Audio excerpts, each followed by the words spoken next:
माटो सुहाउँदो ह्याचरी मेसिन तथा सुकुटी मेसिनहरू अबिराम एग्रोटेकले बनाउने गर्दछ। हेलो नमस्ते साथीहरू, तपाईहरुलाई अबिराम इन्कुबेटर एन्ड मेसिनरी च्यानलमा स्वागत छ। साथीहरू, आजको यस भिडियोमा हामीले ग्राहकले भनेअनुसारको बक्सा रेडी गरेका छौं। अर्थात् अरु बेला हामीले विभिन्न किसिमका सामानहरू डेलिभरी गर्ने गर्दथ्यौं उहाँहरूले भनेअनुसारको।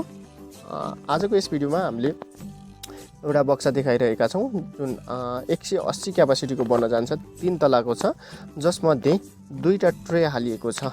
सेतो रङमा सजिएको छ र बलियो बनाउनको लागि एकदमै राम्रो तरिकाले लिस्टीहरू प्रयोग गरिएको छ। ग्लुहरू लगाइएको छ र सेस्किनी पनि लगाइएको छ।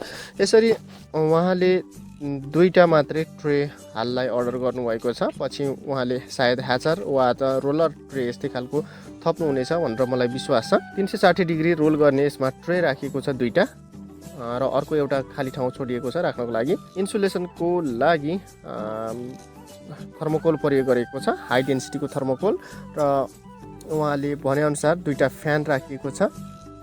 त्यस्तै पानी राख्नलाई माथिको सिस्टम राखिएको छ। माथि नै पानी राख्न मिल्ने खालको उहाँले नै रिकमेन्ड गरेको हामीले बनाएका छौं। र यसरी यसमा 8 mm को प्लाई प्रयोग गरेर बनाइएको छ। माथि भेन्टिलेसनको लागि पाल राखिएको छ र लिस्टीहरू लगाउँदाखेरि एकदमै बलियो भएको छ। स्टेनलेस कब्जा राखिएको छ, ढोकामा पुरै कब्जा छ, त्यही भएर बलियो छ। विभिन्न पार्ट्स वा मेसिनहरू, सुकुटी मेसिन वा ह्याचरी मेसिन तथा कुनै पनि परामर्श छ भने पनि हामीलाई सम्पर्क गर्न सक्नुहुनेछ।